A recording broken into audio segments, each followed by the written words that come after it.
எல்லாருக்கும் நமஸ்காரம். இன்னைக்கு பதிவு 78. கோயில்களில் பலிபீடம், கோயில்களில் பலிபீடம்னு ஒரு டாபிக். இன்னைக்கு நம்ம கிரி சார் கேட்டிருந்தார், பலிபீடம் ஏன் கோவிலில் இருக்குன்னு ஒரு இது கேட்டிருந்தார். அதுக்கு ஒரு வியாக்கியானம் கொடுக்கணும்னு எனக்கு. அதுக்கு ஒரு புக்கில் பார்த்தேன். ஒரு புக்கில் படித்ததில் இருக்கிற விஷயங்களை திரட்டி தான் நான் உங்களுக்கு இப்போ சொல்கிறேன். அது கோவில்களும் ஆகம விதிகளும்னு ஒன்று, ஒரு புக்கு. இது யார் எழுதினதுன்னா, இப்போ வேலுக்குடி உபன்யாசம் பண்ணுறாரு இல்லையா, வேலுக்குடி சாமியோட அப்பா, வேலுக்குடி கிருஷ்ணனோட அப்பா வரதாச்சாரியார்னு. அவரும் ரொம்ப கில்லாடி, ரொம்ப கில்லாடி. அவர் அவரோட இதெல்லாம் ரொம்ப பிரமாதமாக இருக்கும். அவரும் விடாத உபன்யாசம் பண்ணவர். 72 மணி நேரம் தொடர்ச்சியாக உபன்யாசம் பண்ணி கின்னஸ் ரெக்கார்ட் பண்ணவர். அவர் எதுவும் அவருக்கு நீங்கள் அவரை எங்கேயாவது கூப்பிட்டீங்கன்னா அவருக்கு வரணுன்னே இல்லை. அவரை கூப்பிட்றதுக்கு முன்னாடி ஒரு சப்ஜெக்ட் சொல்ல வேண்டிய அவசியமே இல்லை. மேடையில் ஏறி மைக்க பிடிக்கும்போது சப்ஜெக்ட் சொன்னீங்கன்னா அதை வச்சு 1/2 மணி நேரம் 1 மணி நேரம் வியாக்கியானம் பண்ணிட்டு போயிடுவார். அந்த மாதிரி ஒரு தடவை ஒரு இதில் மொட்டை தலைக்கும் முழங்காலுக்குன்னு ஒரு டாபிக் கொடுத்தாராம் அவருக்கு. மொட்டை தலைக்கும் முழங்காலுக்குன்னு அதை கரெக்டாக கொண்டு திருப்பதி ஏழுமலையானத்தில் காப்பிச்சு, பெருமாளுக்கு நீங்கள் மொட்டை எடுத்துட்டு உங்களோட பரிகாரமாக நீங்கள் இதெல்லாம் பண்ணீங்கன்னா பெருமாளை உள்ளே போய் சேவிக்கும் போது, மொட்டை அடிச்சுட்டு குளிச்சுட்டு உள்ளே போய் சேவிக்கும் போது பெருமாளுக்கு கைக்கு, பெருமாளுக்கு பார்த்தீங்கன்னா அந்த ஹஸ்தம் அபய ஹஸ்தம் அப்படி இருக்கும்.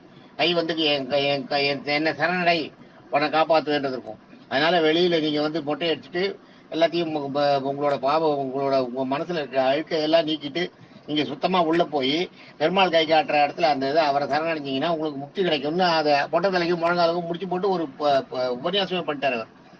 அந்த மாதிரி ஒரு அவர் எழுதினது அந்த புக்கு. அதாவது திருக்கோயில்களும் ஆகம விதிகளும். அதில் என்ன சொல்லியிருக்குன்னா, நிறைய பலிபீடம்ன்றது ஆக்சுவலாக பலி கொடுக்கறதுக்காக தான் வச்சுருந்துருக்காங்க ஆரம்ப காலத்தில். அதை பற்றி அதுலேருந்து சில விஷயங்கள்லாம் நான் கிரகிச்சேன். அதை உங்களுக்கு இப்போ சொல்கிறேன். சமய காரணங்களுக்காக பலிகளை செலுத்துகிற இடம் தான் பலிபீடம். இந்த பலிபீடம் பொதுவாக எல்லா மதங்கள்லையுமே இருந்திருக்கு. ஞாபகம் வச்சுங்க. இது இந்து மதம், பௌத்த மதம், சிந்து, கிறிஸ்தவம்னு ஒரு மதம், கிறிஸ்தவத்திலேயே இருந்திருக்கு. தாவோயம்னு ஒரு மதம் இருந்திருக்கு. தாவோயம் கிறிஸ்டின்லேயே இன்னொரு பிரிவு போல இருக்குது. எல்லாத்துலேயுமே இந்த பலி கொடுக்கறத ஒரு பலிபீடம் பயன்பாட்டில் இருந்திருக்கு. பலி கொடுத்துருக்காங்க.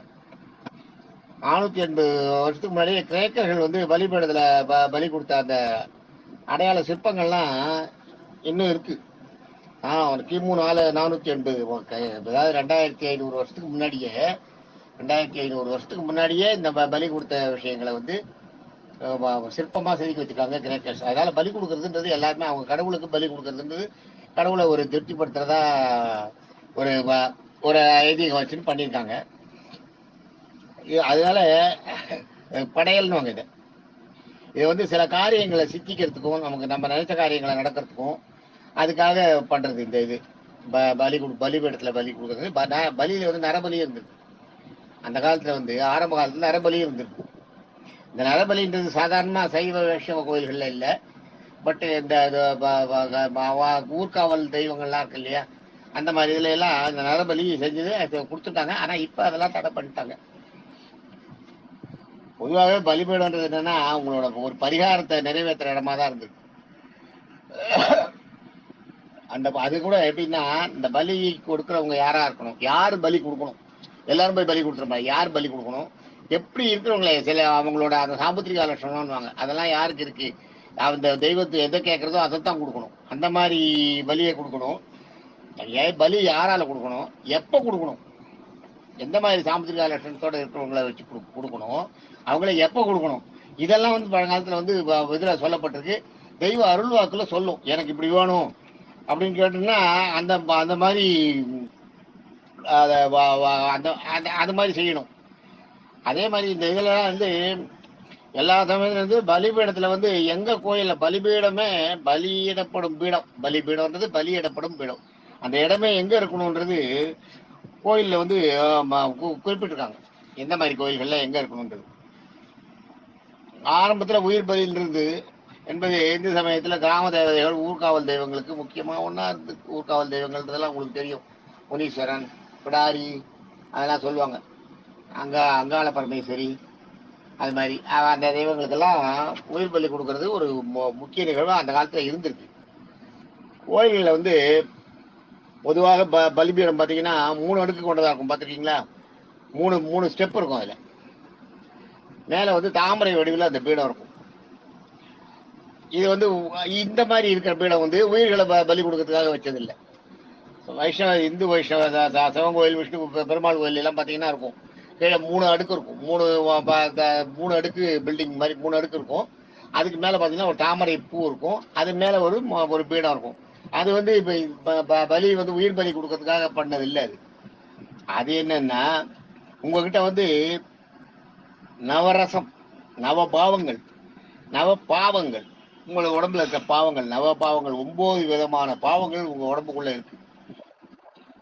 அது பாத்தீங்கன்னா போட்டி, பொறாமை, காமம், குரோதம், கோபம், தாபம்.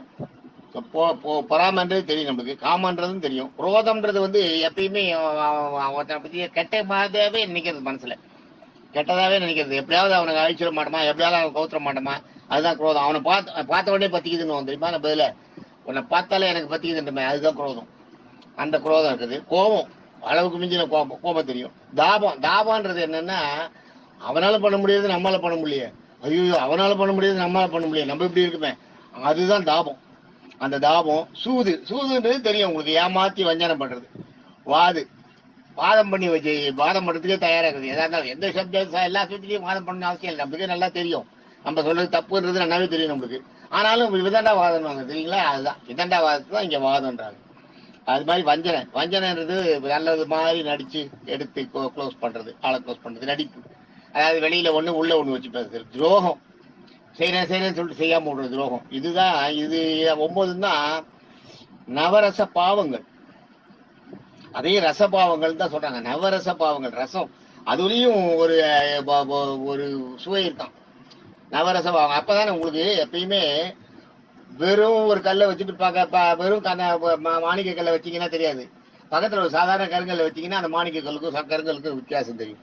அதனால நல்லவர்களை பார்க்கணும்னா இந்த குணங்கள்லாம் இருக்கிறவங்களையும் கூட வச்சாதான் தெரியும்.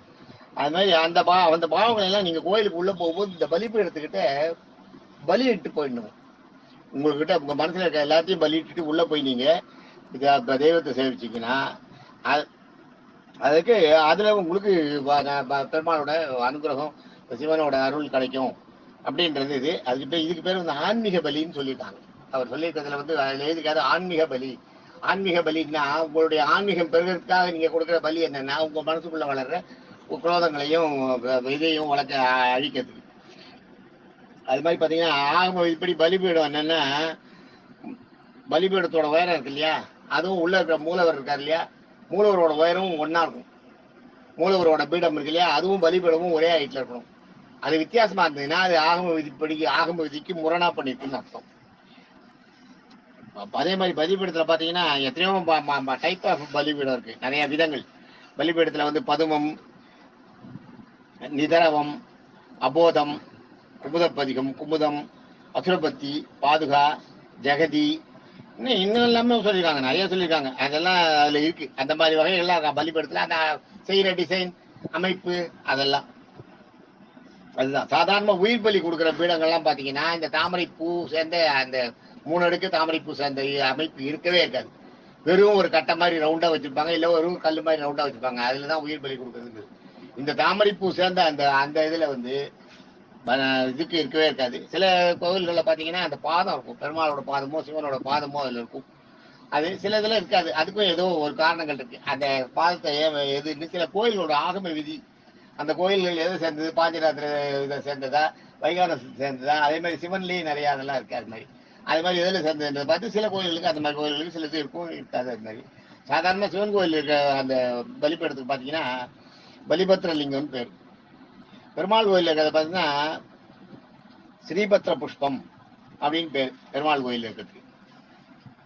அதே மாதிரி பாத்தீங்கன்னா ஆகம இப்படி பாத்தீங்கன்னா கருவறையில வடமேற்கு நோக்கி வடமேற்க பார்த்திருந்ததுன்னா, வடக்கு மேற்கு 2 திசையில எந்த திசையை பார்த்திருந்தாலும் பலிபீடத்துக்கு இடது பக்கத்துல நின்று சேவிக்கணுமோ. அதே மாதிரி கிழக்கு தெற்கா இருந்தா பலிபீடம், இது பெருமாள் உள்ள கருவறை. கருவறை வந்து வடக்கு மேற்கா இருந்ததுன்னா நீங்க வந்து இந்த பலிபீடத்துக்கு இடது பக்கத்துல இருந்து சேவிக்கணும். அதே மாதிரி கருவறை வந்து கிழக்கு தெற்கு நோக்கி இருந்தா பலிபீடத்தின் வலது பக்கத்துல இருந்து சேவிக்கணும் அப்படின்றது ஆகம விதியில இதையும் சொல்லியிருக்கு. அதே மாதிரி மூலவருக்கு ஆராதனம் நைவேத்தியம் நடைபெறும் போது பாத்தீங்கன்னா பலிபீடத்தை வணங்கக்கூடாது. அந்த நேரத்துல போய் பலிபீடத்தை வணங்கக்கூடாது. அதே மாதிரி பலிபீடத்தை சுத்துறது கூட உங்களுக்கு வந்து இந்த ஒற்றை படை எண் இருக்கு பாத்தீங்களா, ஒற்றைப்படை வரைக்கும் ஒற்றைப்படை எண்ணில் சேவிக்கணும். ஒற்றைப்படைன்னா என்ன, 1 3 5 7 9 இது வரைக்கும். ஒண்ணு கூடாது, எப்பயுமே ஒண்ணு கூடாது. ஒண்ணுன்றது சில பேர் பண்றாங்க, பிரதர்ஷனமா பண்ணிட்டு வந்துருவாங்க. நான் கூட அது மாதிரி சில நேரத்துல நான் கணக்கு வச்சு சுத்த முடியாத நேரத்துல ஒரே இது பிரதர்ஷனமா பண்ணிட்டு வந்துருது. ஆக 3 5 7 9 இதுல பண்ணணும். அதுக்கப்புறம் நீங்க ரெட்டப்படையில் பண்ணணும். அதுக்கப்புறம் 11 13 15 பண்ணக்கூடாது. 12 14 14 அதுல தான் பண்ணணும். இதுல ரெண்டே தான் எக்ஸப்ஷன். 27 1 81 1 இது ரெண்டுக்கும் வந்து ஒத்தப்படை சுத்தலாம். 27 81 தவிர மீதி நீங்க ரெட்டைப்படையில தான் சுத்தணும். பலிபீடத்தை சேர்த்து தான் சுத்தணும். கோவில சுத்தும் போது வெறும் பலிபீடத்தை சுத்தக்கூடாது. பெருமாளையும் உள்ள இருக்க பெருமாளும் ஈஸ்வரனும் அந்த மூல கர்ப்ப கிரகத்தை சேர்த்து தான் சுத்தணும். பலிபீடத்துக்கு மாய சக்கரம்னு ஒரு பேர் இருக்கு. அது என்னன்னா, நம்ம உடம்போட பிறப்பு இடப்போட அடையாளமே பலிபீடம் தான். ஸ்தூலம் சூட்சமும் காரண காரியங்களோட இந்த மாய உடலை நாமே ஈசனுக்கு அர்ப்பணித்து விட்டு இறைவனோடு கலக்க வேண்டும்னு வேண்டிக்கிறது. பலிபீடத்துக்கிட்ட போய் என்ன பலி வாங்கிக்கோன்னா என்ன, உங்களுக்கு நீங்க படைக்கப்பட்ட காரணம், உங்க காரணம் முடிஞ்சிருத்துன்னு உங்களுக்கு தோணும், பெருமாளுக்கு தோணணும். தோணினா தானா கூட்டுருவார். அது மாதிரி உங்க பலிபீடத்தோட இது என்னன்னா, அங்க வந்து நீங்க பிறந்ததற்கான காரணமும் கடமையும் முடிஞ்சிருந்தால் என்னை இதுக்கு மேல இங்க வைக்காத, என்னை நீ சேர்த்துன்று, என்ன உங்களோட சேர்த்துன்றுன்னு நீங்க வந்து பெருமாள்கிட்ட வேண்டுறதுதான். அந்த இடத்துல வேண்டிட்டு உங்களோட அதாவது உங்களோட ஜீவனை நீங்க அந்த இடத்துல நீங்களாவே பலியிடுறது தான் பலிபீடத்தோட உண்மையான இது. என்னன்னா அதுதான். நீங்க வந்து சாதாரண நீங்க வந்து சேவிக்கும் போது நீங்க பிறந்த காரண காரியம் முடிஞ்சு போச்சுன்னா நீங்கள் உங்கள் ஆத்மாவை நீங்களாவே இறைவனுக்கு பலியிட்டு கொள்ளுது. பலியிட்டு உள்ள போறீங்கன்னா நீங்க ஐக்கியமாயிடணும் அப்படின்னு அர்த்தம். அப்படின்னா என்ன அர்த்தம்னா, நீங்க பெருமாளை சேர்த்து வீட்டுக்கு போறீங்கன்னா உங்க முடிவை நீங்க பிறந்த காரண காரியம் முடிஞ்சிருந்ததுன்னா உங்க முடிவு உங்களுக்கு வந்துடணும்னு நீங்க வேண்டிக்கிறதா அர்த்தம். இனிமே என்ன வைக்காத, என் வேலை நான் பிறந்த காரியம் முடிஞ்சு போயிட்டா அப்படின்னு நீங்க பெருமாளை கேட்டு முடிஞ்சிருச்சுன்னா என்ன உடனே கூட்டுன்று அப்படின்னு சொல்றதுதான் இந்த பலிபீடத்தோட மெயின் தீம் வந்து அதுதான். கோயில்ல பாத்தீங்கன்னா 8 திசையில படிப்பீடு இருக்கும். 8 திசையிலும் இருக்கும். கிழக்குன்றது இந்திரனோட திசை கிழக்க இருக்கும். அதே மாதிரி அக்னி மூலன்றது தென்கிழக்குலயும் இருக்கும். அதே மாதிரி கிழக்கு வந்து இந்திரனுக்கு சேர்ந்த, அக்னி மூலம் வந்து தென்கிழக்கு. தெற்கு வந்து யமனுக்கு சேர்ந்தது. அதனாலதான் தெற்க பார்க்க எதையும் பண்ணாதன்னுவாங்க. காரியங்கள்லாம் செய்யும்போது தெற்கு திசைக்கு உரியவன் வந்து யமன். அங்க ஒரு பலிபீடம் இருக்கும். நிருதின்னு ஒரு இது இருக்கு. அது என்ன, தென்மேற்கு மூலை இருக்கு இல்லையா, அதுக்கு பேர் நிருதின்னு பேரு. நிருதின்னு பேரு. அங்க ஒரு பலிபீடம் இருக்கும். அதுக்கப்புறம் பாத்தீங்கன்னா மேற்கு வருணன், அது மேற்கு வந்து மருணனுக்கான திசை. அங்க மேற்க வந்து நீங்க ஒரு பலிபீடம் இருக்கும். அதே மாதிரி வடமேற்குன்றது என்னன்னா வாயு மூலைன்னுவாங்க. அது வடமேற்கு மூலை. அங்க வாயுவுக்கு சொந்தமான வாயு வந்து அந்த இடத்துக்கு வந்து வாயுவோட திசை அது. அதே மாதிரி வடக்கு பாத்தீங்கன்னா குபேரன் திசை. வடக்குன்றது குபேரன் திசை. அதனால வடக்கு வந்து குபேரன் திசை.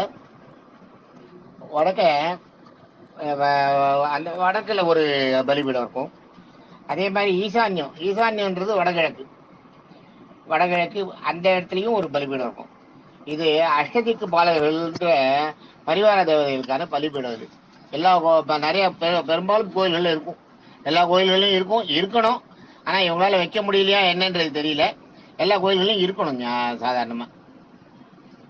அதுக்கப்புறம் சக்தி கோயில்கள்ல பாத்தீங்கன்னா அந்த வெறும் அந்த அங்காள பரமேஸ்வரி, கருமாரி அம்மன், அந்த மாதிரி அம்மன் கோயில்கள்லாம் இருக்கு பாத்தீங்களா. அதெல்லாம் பாத்தீங்கன்னா இந்த சப்தமாதர்னு வாங்க தெரியுங்களா. சப்தமாதர்கள்னா யார் தெரியுங்களா உங்களுக்கு? பிரம்மி, மகேஸ்வரி, கௌமாரி, வைஷ்ணவி, வராகி, இந்திராணி, சாமுண்டி, இது 7 பேர் தான் சப்தமாதர்கள். இந்த சப்தமாதர்களுக்கும் அந்தந்த திசையில பலிபீடம் அமைஞ்சிருக்கும். ஆக இதுதான் பலிபீடத்தோட சக்தி கோயில்கள் எல்லாம் இந்த மாதிரி பலிபீடம் அமைஞ்சிருக்கும். மற்றபடி முருகன் பிள்ளையார் கோயில் எல்லாம் அந்த முதல்ல சொன்ன 8 இதுதான். வெறும் சக்தி கோயில்கள் இருக்கு இல்லையா, அதுல மட்டும் தான் இந்த 7 பீடம் இருக்கும். மற்றபடி எல்லாம் முருகன் பிள்ளையார் பெருமாள் ஈஸ்வரன் கோயில் எல்லாம் இந்த 8 இது இருக்கணும். 8 பலிபீடம் இருக்கும். 8 திசைக்கு சொந்தமானவங்கள அங்கேயும் பலி வைப்பாங்க. பலி வைக்கிறதுன்றது என்னென்ன ஆக்சுவலா அனைத்து எல்லா கோயில்களும் இறைவன் வந்து நைவேத்தியம் ஆகுது இல்லையா, பெருமாளுக்கு நைவேத்தியம் ஆன உடனே உள்ள இறைவனுக்கு நைவேத்தியம் ஆன உடனே அந்த மிச்சத்தை பலிபீடத்துல கொண்டு வைப்பாங்க. மிச்சத்தை பூரா வைக்கணும். அதுதான் அதாவது சாஸ்திரம் வந்து ஆகம விதி என்னன்னா, நீங்க பெருமாளுக்கு பண்ணிட்டு மிச்சம்ன்றது என்ன இருக்கு அப்படியே தான் அது பூரா அதை கொண்டு பலிபீடத்துக்கு தான் வைக்கணும். ஆனா அது வைக்கிறது இல்லை, கொஞ்ச நேரம் வைப்பாங்க, ஒரு புடி எடுத்துட்டு வந்து வைப்பாங்க. பக்தர்கள் வந்துட்டாங்கன்னா அவங்களுக்கு வந்து பிரசாதமா கொடுப்பாங்க. மீதி இருந்ததுன்னா இப்ப எல்லாம் கோயில்கள்ல வந்து கிராமத்து கோயில்கள் பாத்தீங்கன்னா ரொம்ப பஞ்சம் பாவம் பரிதாபமா இருப்பாங்க. அந்த பட்டாச்சாரியும் அந்த குருக்கள் அவங்க எல்லாம் பாத்தீங்கன்னா கோயிலுக்கு செய்யறவங்களை பாத்தீங்கன்னா ரொம்ப பரிதாபமா இருக்கும். அவங்க என்ன பண்ணுவாங்க, வீட்டுக்கு எடுத்து போய் அதே நைவேத்தியமா சாப்பிடுவாங்க. அவங்களும் ஒரு பக்தர் தானே, அவங்களும் ஒரு பகவதர் தானே, பெருமாள் ஈஸ்வரன் கிட்ட பெருமாள் கிட்ட. அதனால அவங்களுக்கும் அந்த பிரசாதம் சேரலாம், தப்பு இல்லை. அதுல கொஞ்சம் அதனால என்ன பண்ணுவாங்க அவங்க, அதாவது அது பிரசாதன்றதை விட அவங்களோட வயது பொழப்பாவே ஆகி போச்சு இப்ப. அதனால என்ன பண்ணுவாங்க, அந்த பலிபீடத்துல அந்த மிச்சத்துல கொஞ்சத்தை கொண்டு போய் வைப்பாங்க. அந்த பலிபீடத்துல மிச்சத்துல கொஞ்சம் வச்ச உடனே அந்த மிச்சம் அங்க இருக்கும். அதை வந்து அந்த பலிபீடத்துல இருக்கிறது வந்து என்னன்னா, அந்த பலிபீடத்துல வைக்கிற அந்த அந்த பெருமாளுடைய மிச்சம் இருக்கு இல்லையா, எச்சல், பெருமாளோட எச்சலை கொண்டு அந்த பலிபீடத்துல வைக்கும் போது தேவர்களும் பித்திருக்களும் வேற வேற உருவங்கள் எடுத்துட்டு வந்து அப்படியே காத்திருப்பாங்களாங்க. அது கிடைச்ச உடனே அவங்க உண்பார்களாம். அப்படி சாப்பிட்றதுனால அவங்களுடைய சாப விமோச்சனங்கள், அவங்க இந்த செஞ்ச பாவங்களுக்காக சுத்திட்டு இருக்காங்க இல்லையா, அதெல்லாம் விலகுமா அவங்கள விட்டு. அதை வந்து அந்த சாப விமோசனம் பெறுவதற்காக ஒவ்வொரு கோயிலா வந்து அது மாதிரி பித்திருக்களும் தேவர்களும் தேவதைகளும் வந்து அது சாப்பிடுவாங்களா அங்க வந்து. அதனாலதான் அந்த பலிபீடத்துல வைக்கும்போது குறுக்க யாரும் வராதேன்னுவாங்க. பலிபீடத்துக்கு சாப்பாடு எடுத்துட்டு போகும்போது நீங்க யாரும் குறுக்க போக கூடாதுன்னு. குறுக்க போனீங்கன்னா அது பெருமாள்கிட்ட இருந்து அந்த எடுத்துட்டு வந்த எச்சனோட சாநித்தியம் இருக்கு இல்லையா, அந்த சக்தி நீங்க குறுக்க போகும்போது விட்டு போயிடும். அதனால உங்களை தூரமாக எடுக்க சொல்லுவாங்க. உள்ள கோவிலுக்கு பூஜை பண்ணிட்டு எல்லாம் பண்ணிட்டு அந்த நிலப்படியில கொஞ்சம் தண்ணி தெளிச்சுட்டு அங்க கொஞ்சம் வச்சுட்டு சாதம் அந்த பலியை வச்சுட்டு, அது எதுக்குன்னா எறும்புகள் அந்த ஊர்வலங்கள்லாம் அதெல்லாம் எடுத்து சாப்பிட்றதுக்கு. மீதி எடுத்துன்னு வந்து கையில எடுத்துட்டு வராங்க பாத்தீங்களா, வரும்போது நீங்க யாரும் குறுக்க போறீங்கன்னா திட்டுவாங்க, வராதன்னுவாங்க, இல்ல தூரம் ஓரம் போவாங்க. போகக்கூடாது. அந்த சாநித்தியம் பெருமாள்கிட்ட இருந்து எடுத்துட்டு வந்த அந்த பெருமாளோட அந்த அந்த பார்வை அந்த சாநித்தியம் அப்படியே கூடயே வந்து கொண்டு வந்து பலிபீடத்துல வைப்பாங்க. பலிபீடத்துல வைக்க வரைக்கும் அது வரணும். அது அவங்கள பித்திருக்களுக்கும் தேவர்களுக்கும் உபதேவதைகளுக்கும் அது வந்து பாவ விமோசனமா அமையுன்றது மரபு. இப்படி இது வரைக்கும் அந்த இது வந்து நம்ம வந்து